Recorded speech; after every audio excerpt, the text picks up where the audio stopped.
We are going to simplify the cube root of 320. It is important to not call this 3 square root of 320. Any kind of saying square root is actually not valid.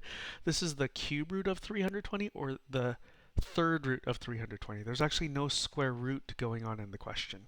Now there are a couple ways to answer this question that all lead to the same final answer.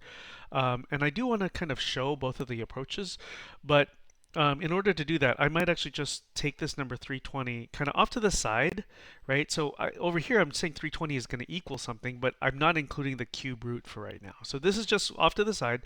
What is 320? I see that that number is even, so it's 2 times 160.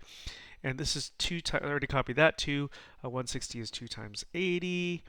I'll copy the 2 times 2 times, and then 80 is 2 times 40. And 2 times 2 times 2 times 40 is 2 times 20. There's a lot of 2's in here. 2 times 2 times 2 times. And then this 20 is 2 times 10. And then 2 times 2 times 2 times 2 times 2 times. And then this 10 is 2 times 5.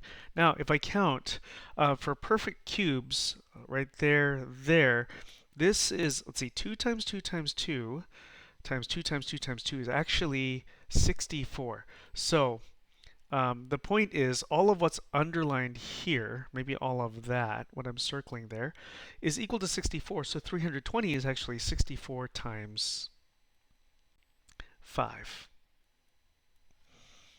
And then we can split this up with cube rooting the number 64, which is a perfect cube, and cube rooting 5, which isn't going to do anything for us.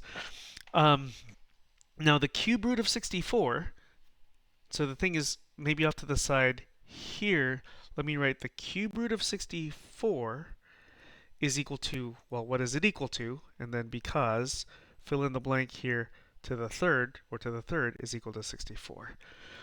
Hint here, this is a whole number, right? So it's not 1 cubed that's 64. It's not 2 cubed that's 64, because that'll only give you 8. It's not 3 cubed that's 64, because that's 27. It is actually 4 cubed. So if a 4 goes here, then we can write a 4 there. So cube root of 64 simplifies to a 4. So right here, cube root of 64, we'll just write a 4. So I'm just copying the 4 that I just wrote is this, because 4 is equal to the cube root of 64, which was up there. For cube root of 5, we'll just leave that alone like this. So that is certainly one way to do this problem.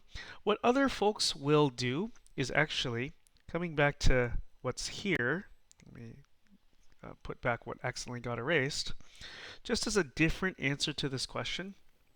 So maybe I'll, for the question, put in the cube root of 320 again to keep all things equal, is some people will maybe even work on a chain of thing like this, or with access a calculator might do certain things, but I see there 8 times 8. So 8 times 8 times 5.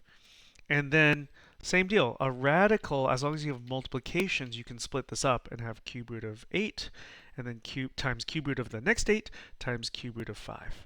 And then cube root of 8 is 2, this cube root of 8 is 2, and then cube root of 5 stays alone like that. 2 times 2 we can simplify and have 4.